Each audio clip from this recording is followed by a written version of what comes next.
আসসালামু আলাইকুম রহমতুল্লাহি ওবরকাতুহু।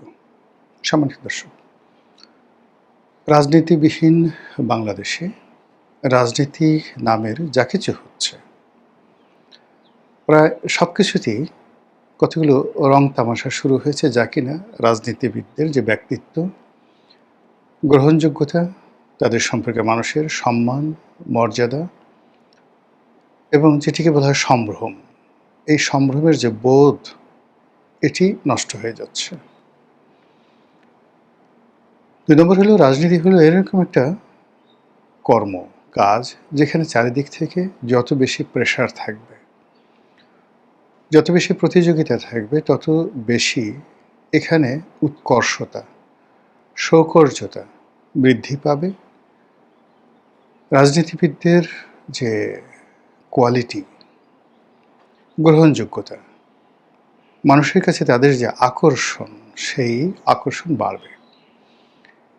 আপনি ধরুন, আমাদের যে আবহমান বাংলায় আমরা ছোটোকালে কী দেখেছি, যে খুব বেশি আমাদেরকে খুব ইনফ্লুয়েন্স করতো বা প্রভাবিত করতো, তার মধ্যে ধরুন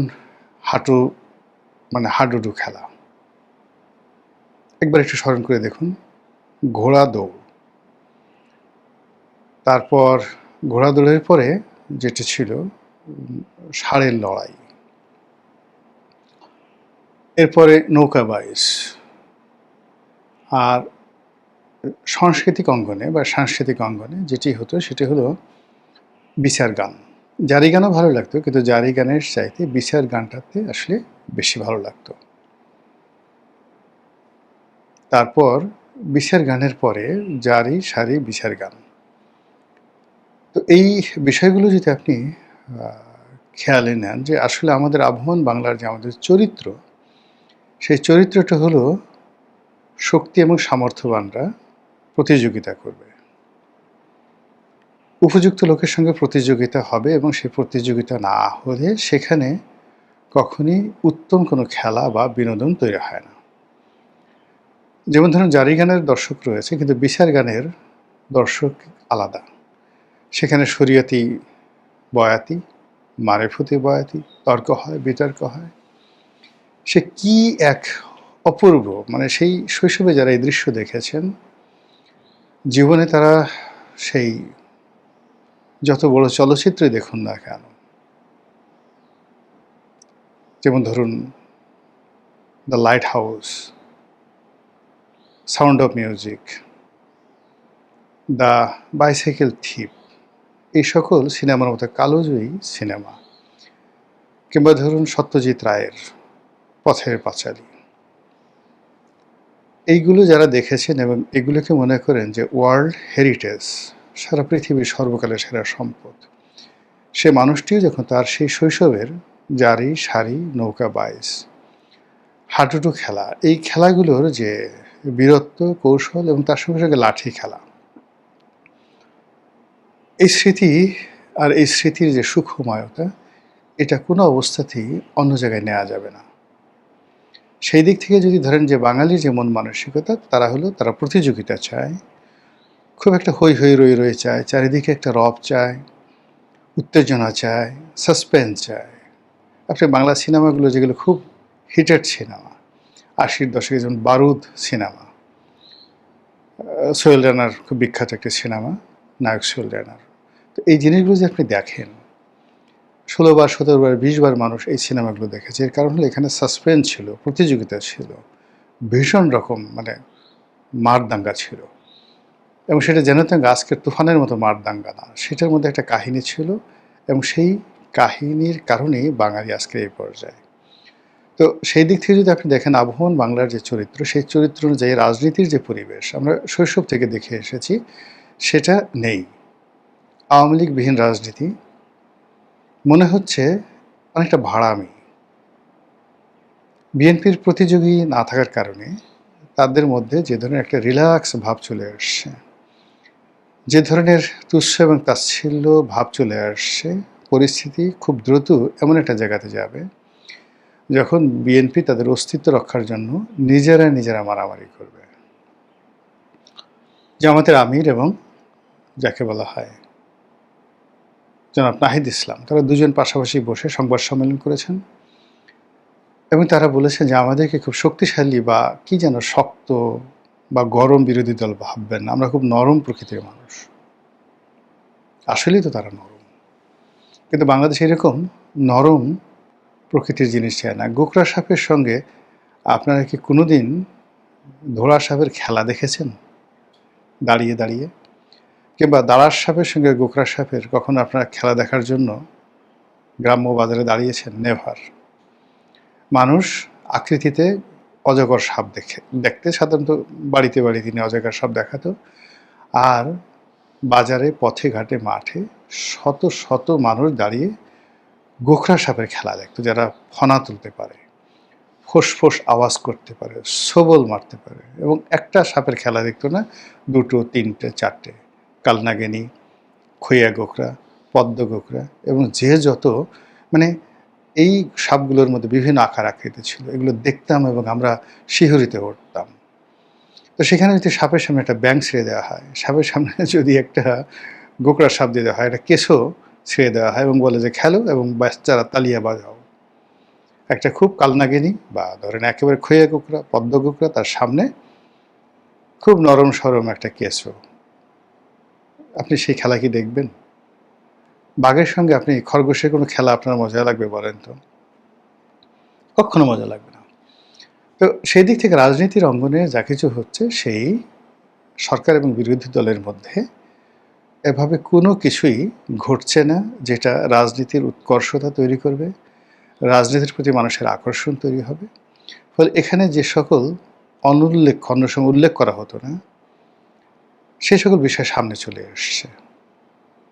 যেমন ধরেন স্বরাষ্ট্রমন্ত্রী একটা কথা বলেছেন, বিএনপির এখন যিনি একেবারে হর্তাকর্তা, ডিফ্যাক্টো প্রধানমন্ত্রী বলা হয় তাকে, তিনি বলেছেন যে দুষ্ট লোকেরা বলে, মানে জামাতকে উদ্দেশ্য করে তিনি অনেকটা কাব্যিক ঢঙে, অনেকটা যাকে বলা হয় সিনেম্যাটিক মোডে, অনেকটা একেবারে যাকে বলা হয় সেই ভারতীয় সিনেমার যে উত্তম কুমার, সে উত্তম কুমার যেভাবে বা ছবি বিশ্বাস যেভাবে ডায়ালগ বলে, ঠিক সেইভাবে দুষ্ট লোকেরা বলে পার্লামেন্টে তিনি এ কথা বলে জামাতকে কটাক্ষ করার চেষ্টা করেছেন। তো দুষ্ট লোকরা যে কথা বলবে, দুষ্ট লোকের কথা কেন ভদ্রলোকের কানে আসবে? This is the one thing. Second thing হলো, দুষ্ট লোকের যে দুষ্ট কথাগুলো আছে সেগুলো কখনোই ভদ্রলোক মুখ দিয়ে উচ্চারণ করেন না। তৃতীয়ত, দুষ্ট লোকের কোনো মিষ্ট কথা কখনোই কোনো ভদ্রলোক সেটিকে নিজের কাজের কথার বা অন্য কোনো কিছু রেফারেন্স হিসেবে ব্যবহার করেন না। তো কাজেই স্বরাষ্ট্রমন্ত্রী যে দুষ্ট লোকেরা বলে, এই দুষ্ট লোকদেরকে তিনি যতই পৃথক করতে চান না কেন, এই দুষ্ট লোকের সমস্ত দুষ্টুমি, বদমাশি, আচরণ, চাল চলন নিঃসন্দেহে স্বরাষ্ট্রমন্ত্রীকে বিমোহিত করেছে, এবং তিনি মনে করছেন যে আমরা যেটা পারছি না, ভদ্রলোকেরা যেটা পারছি না, দুষ্ট লোকেরা সেই জিনিসগুলো করে ফেলেছে। কাজেই এ জাতির অর্থে পরিচালিত মহান সংসদে তিনি সম্মানিত বিরোধী দল বা বিরোধী দলের সংসদ সদস্য যারা আছেন তাদেরকে কটাক্ষ করার জন্য রেফারেন্স হিসেবে কার্ল মার্কসের কথা নয়, রেফারেন্স হিসেবে উইনস্টন চার্চিলের কথা নয়, রেফারেন্স হিসেবে পার্লামেন্টারি ডেমোক্রেসির যারা জনক বিভিন্ন সময়টাতে ছিলেন দেশে এবং দেশের বাইরে, তাদের কারো কোনো রেফারেন্স তিনি গ্রহণ না করে তিনি দুষ্ট লোকদের যে ডায়ালগ, কথা, বক্তব্য, সেটাকে ফ্রন্টিয়ার লাইনে নিয়ে এসেছেন। কাজেই লক্ষণগুলো, রাজনীতির যে লক্ষণগুলো, এটি কতটা দুষ্টুমির দিকে যাচ্ছে এটা সহজেই আপনারা অনুমান করতে পারবেন। ২ নম্বরে যে বিষয়টি বলতে চাই সেটি হলো যে আমাদের দেশে এই প্রথম একটা পার্লামেন্ট গঠিত হয়েছে যেখানে মন্ত্রীরা অদ্ভুত সব কথাবার্তা বলছে, অদ্ভুত সব কাণ্ড করছে। এরকম কাণ্ড সিনেমাতে দেখা যায় না। আমাদের স্বাস্থ্য মন্ত্রী সর্দার সাখাওয়াত হোসাইন বকুল। বহুদিন পর তিনি ক্ষমতায় এসেছেন, প্রায় ২০ বছর পরে, এবং তার এখন যে বয়স, সেই বয়স অনুযায়ী ৫ বছর পরে তার জীবনের সুযোগ আসবে কিনা আল্লাহ রাব্বুল আলামিন জানেন। তিনি একজন বীর মুক্তিযোদ্ধা, কাজেই তিনি তার হৃদয়, মন সব কিছু উজাড় করে দিয়ে তার জীবনের যত রকম দুর্নাম বদনাম আছে সবগুলোকে মাটি চাপা দিয়ে তিনি ধর্মপুত্র যুধিষ্ঠিরের মতো, অথবা ফেরেশতার মতো, অথবা অলি আল্লাহ, গাউস কুতুব, পীর মাশায়েখের মতো, তিনি যে একজন সৎ ব্যক্তি, কোনো জেনা, ব্যভিচার, নারী প্রীতি তার জীবনে ছিল না। এবং এখন তো প্রশ্নই আসে না। কোনো অর্থলোভ, ঘুষ, দুর্নীতি, চাঁদাবাজি এসব কোনো কিছু তিনি একেবারে বুঝতেই পারেন না। এবং তিনি শপথ করেছেন যে তিনি এখন শিশুর মতো সরল কথা বলবেন, এবং সেভাবে তিনি কাজ করে যাচ্ছেন। এবং এইরকম সৎ মন্ত্রী যদি জনাব তারেক রহমান সাহেবের মন্ত্রী পরিষদে থাকে, আসমানের তারকারা এখানে নূর বিলাতে থাকবে। এরকম মন্ত্রীর কল্যাণে এরকম মন্ত্রী যদি থাকে, তাহলে শুধু তারেক রহমান সাহেব নন, তার প্রয়াত আম্মা, তার প্রয়াত বাবা, তারাও কবরে বসে এই মন্ত্রীর জন্য দোয়া করবেন যে এরকম একজন মন্ত্রী, তিনি তার সর্বস্ব দিয়ে আমার সন্তানের সাথে আছে, আমার সন্তানের পাশে, মানে তারেক রহমান সাহেবের পাশে থেকে দেশ জাতির সেবা করছে।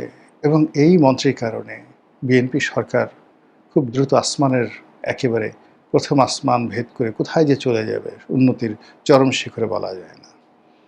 কারণ হলো এই মন্ত্রী পাগলের মতো ঘুরে বেড়াচ্ছেন। পাগল বলাটা কি ঠিক হলো না? এই মন্ত্রী বিদ্যুতের গতিতে সারা দেশে ঘুরে বেড়াচ্ছেন, উল্কার গতিতে সারা দেশে ঘুরে বেড়াচ্ছেন। একের পর এক তিনি মানে বিস্ময়কর ঘটনা ঘটছেন। প্রত্যেকটা জেলা অফিসে গিয়ে, হাসপাতালে গিয়ে, তিনি প্রাইভেট হোক কিংবা পাবলিক হোক, তিনি সেখানে নজিরবিহীন নজির তৈরি করছেন। তার ভয়ে সিভিল সার্জন থেকে শুরু করে প্রত্যেকটা মানুষ থরথর করে কাঁপে। সাম্প্রতিক সময়ে তিনি বাংলাদেশের one of the biggest private এবং রেপুটেড প্রাইভেট এন্টাইটিস হসপিটাল এবং মেডিকেল কলেজ হসপিটাল দুটো, তিনি এটা বন্ধ করে দিয়েছেন। তারপর তিনি বীর দর্পে বলেছেন, এটা বন্ধ করে দেওয়ার পর তার মালিকরা, বাংলাদেশের মানে যাকে বলা হয় শীর্ষ ধনী পরিবার, তারা কোটি কোটি টাকা নিয়ে মন্ত্রীর পিছনে ছুটেছে। সুবহানাল্লাহ! এই মন্ত্রী, আপনি চিন্তা করেন, কোটি কোটি টাকা তিনি সেগুলো গ্রহণ করতে পারতেন, হয়তো ১০০ কোটি টাকা নিতে পারতেন, তিনি সেটা নেননি, বরং জাতির সামনে সেটা উন্মোচন করে দিয়েছেন যে প্রাইভেট হসপিটালগুলো এত খারাপ, এর মালিকরা এত খারাপ যে তারা একদিকে রুগী মেরে ফেলে, অন্যদিকে নিজেদের কুকর্মকে ঢাকার জন্য মন্ত্রীর দরবারে টাকা নিয়ে আসে। তো কাজেই এই যে মাননীয় মন্ত্রী মহোদয় যে কথা বলেছেন, এই কথার দুটো ক্রিমিনাল অফেন্স আছে।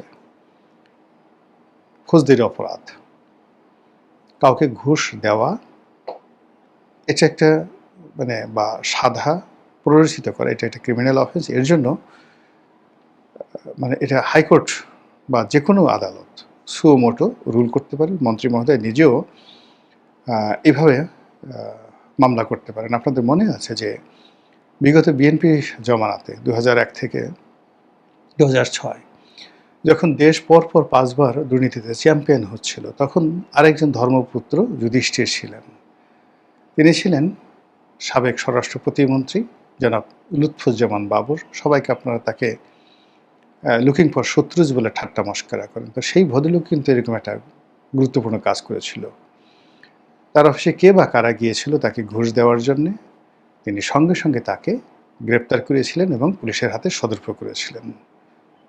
Can you imagine? হয়তো এই সুকর্মের ফলে, এবং এই যে একটা ভালো কাজ তিনি করেছেন, এই ভালো কাজের ফলে দেখুন তিনি প্রায় ফাঁসির মঞ্চে উঠে যাচ্ছিলেন, সেখান থেকে আল্লাহ তাকে ফিরিয়ে এনেছে। বিভিন্ন মানুষের কাছ থেকে টাকা নিয়ে তার বিরুদ্ধে যে বদনামগুলো হয়েছে, আপনি দেখেন তো তার হাঁটা চলা, তার হাতের তসবি, তার টুপি দেখে কেউ কি বলবে বসুন্ধরা গ্রুপের ছেলের কাছ থেকে তিনি টাকা নিয়েছেন? এই বদনাম যারা করবে আল্লাহর গজব নাজিল হবে তাদের প্রতি। এরকম একজন ফেরেশতা। আগের জামানায় এরকম একজন ফেরেশতা ছিলেন, আবার এখন এই যে নতুন একজন স্বাস্থ্যমন্ত্রী আসছেন। এর বাইরে আরেকটি চমৎকার এই সরকারের সফলতা আছে, সেটি হলো সরকার মীর বংশ থেকে একজন যাকে বলা হয় মন্ত্রী নিয়োগ দিয়েছেন। যদিও তিনি প্রতিমন্ত্রী, কিন্তু বলা হয়ে থাকে তিনি বাংলাদেশের সর্বকালের সবচেয়ে শক্তিশালী মন্ত্রী। মাননীয় প্রধানমন্ত্রী জনাব তারেক রহমান সাহেবের ঘনিষ্ঠ বন্ধু। আগের জামানাতে যেমন ঘনিষ্ঠ বন্ধু ছিলেন গিয়াসউদ্দিন আল মামুন, কিন্তু তিনি কোনো মন্ত্রী ছিলেন না। আর এই আমলে সবচেয়ে ঘনিষ্ঠ বন্ধু হিসেবে এই মীর বংশের সন্তান জনাব মীর শাহে আলম। তো তার নামও কিন্তু এই সময়টাতে আসছে। তার মাশাআল্লাহ চেহারা ছিল সত্যিকার অর্থে মীর বংশ। আমরা তো জানি যে আমাদের এই পাক ভারত উপমহাদেশে সত্যিকার অর্থে অ্যাবরজিন 4টি বংশকে বলা হয় যে এরা হলো ব্লু ব্লাড। সেটা হলো মোগল, পাঠান, সৈয়দ আর মীর বংশ, এই 4টি বংশ। তো বাংলাদেশে আসলে মুঘলরাও নেই, পাঠানরাই মুঘল, এবং মুঘলরা তো বলতে গেলে ভ্যানিশ হয়ে গেছে। পাঠানরা আছে পাকিস্তানে, বাংলাদেশে কিছু সৈয়দ আছে, কিন্তু এখানে 2 নম্বর সৈয়দ বেশি। সৈয়দ ছিল না, কিন্তু বলে আমরা সৈয়দ। আর মীর আছে, কিন্তু ওই যে মীর আছে, কিন্তু মীর জাফরের কারণে বারবার শুধু মীর নামটা আসলে অনেকে ব্যবহার করতেছেন না, যদিও এটা একটা আভিজাত্যের লক্ষণ। এক মীর জাফর, তারপরে ও অবশ্য মীর মদন আছে। মীর মদন কিন্তু ভালো ছিলেন। তো মীর জাফর, তার ছেলে মিরন, এদের কারণে মীর শব্দটি বাংলাদেশে প্রচলিত না, কিন্তু তারপরেও এটা বেশ উচ্চ বংশীয়। এরকম মীর বংশের একজন মানুষ জনাব তারেক রহমান সাহেবের বন্ধু, অসাধারণ, দেখতে সুন্দর, এবং তাকে নিয়েও কিন্তু ভীষণ রকম আলোচনা হচ্ছে।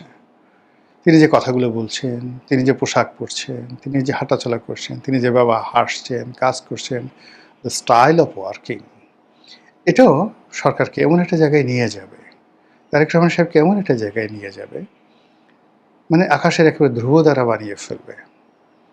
এই সমস্ত লোকজন, অর্থাৎ রাজা টোডরমল, বীরবল, মোল্লা দোপেয়াজা, আবুল ফজল, ফৈজি, মানসিংহ, এই সমস্ত মহামানব যেভাবে সম্রাট আকবরকে তার যে মাকাম, রাজনীতির যে মাকাম, সে মাকামে পৌঁছিয়ে দিয়েছিল, তদ্রূপ এখন এই যে দুষ্ট লোকদেরকে নিয়ে যিনি কথা বলেন, তিনি স্বাস্থ্যমন্ত্রীর মতো ফেরেশতা, আর মীর বংশের মতো উচ্চবংশীয়, অভিজাত বংশীয়, উচ্চবংশীয়, মানে উচ্চবংশীয় বলতে ওই যে আগে একটা উচ্চবংশীয় কথা বলে এক গরু ব্যবসায়ী, সে কী হলো, তার জীবনটা শেষ হয়ে গেলো, সেই উচ্চবংশ না। It's really the blue blood line, Mir বংশের যে মানুষ, তাদের যে সম্মিলিত কর্মের সঙ্গে অন্যান্য শুভকর্ম যোগ হলে নিঃসন্দেহে সরকার মানে এমন একটা উচ্চতায় উঠে যাবে, যে উচ্চতা থেকে আসলে সরকার স্পর্শ করা যাবে না, দূর থেকে দেখতে হবে, যেভাবে আমরা ধ্রুবতারা দেখি। মহান আল্লাহ আমাদের সবাইকে হেদায়েত দান করুন এবং হেফাজত করুন। আসসালামু আলাইকুম ওয়া রাহমাতুল্লাহি ওয়া বারাকাতুহু।